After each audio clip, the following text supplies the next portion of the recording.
I admitted before to acknowledge that we're on Aboriginal land here, and I apologise for doing that. The urgency of the issue shouldn't have been so great that I forgot to do that. We're of course meeting on stolen land. This is Aboriginal land, belongs to the Gadigal people of the Eora Nation, was never ceded, it always was and always will be Aboriginal land. And the pattern of racism that we're seeing today towards people like Faisal, of course, has a direct relation to the pattern of dispossession and vicious cruelty that government upon government has perpetuated to the first traditional owners of this country.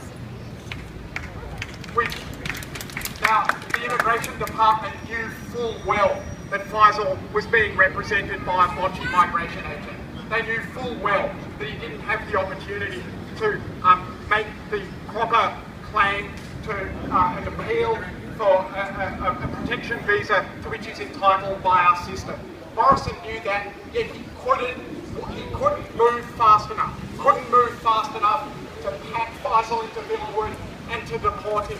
The injunction that's preventing that happening at the moment was only as a result of last-minute legal efforts, and it led to Faisal being extracted from the plane itself on Tuesday night. That's how 11-hour this was. And let's hope that, it's great to see that we have media here today. Let's hope that our being here today and the campaigning that's going on around this issue will be enough to pluck Faisal from the mouth of the lion and to put him back in the community on his bridging visa and allow him to pursue his rights under our law. Now, we might condemn the migration agent for lying. He lied to Faisal. Most recently, he told Faisal that he had to go to the Immigration Department, as I said, to renew his bridging visa. That was a filthy lie. Faisal was detained and taken to Villawood as a direct result of that visit.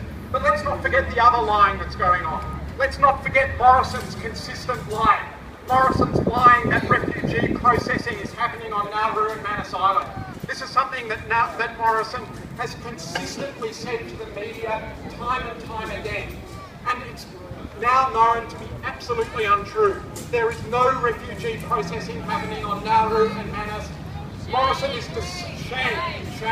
Morrison is deceiving the Australian public. He's pulling the wool over their eyes. He's wanting us to believe that our stance towards refugees is actually much more decent than it is in reality. And I think the fact that he finds it necessary to do that tells us something very important. It tells us that there aren't the reservoirs of racism and of anti-refugee sentiment in the community that people often represent there to be. People here only know about refugees, for the most part, what they hear from politicians. Morrison, Bowen, Byrne, Abbott, Gillard, Rudd, these are the people who control the narrative about refugees. We need to call on them to stop lying to the Australian public, and we need to call on Morrison to resign. Morrison should resign, and we need to hasten the day when he and all of those other criminals will stand in the cold light of what they have done, naked and shivering.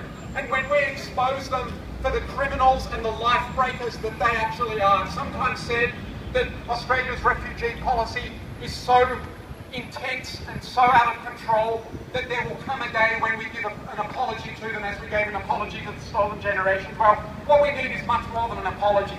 We need an end to Australia's refugee policy. We need Australia to do the rational, the least expensive, economic, the decent thing, which will see refugee claims processed in the community without the hellholes in Nauru and in Manus and in the domestic detention network.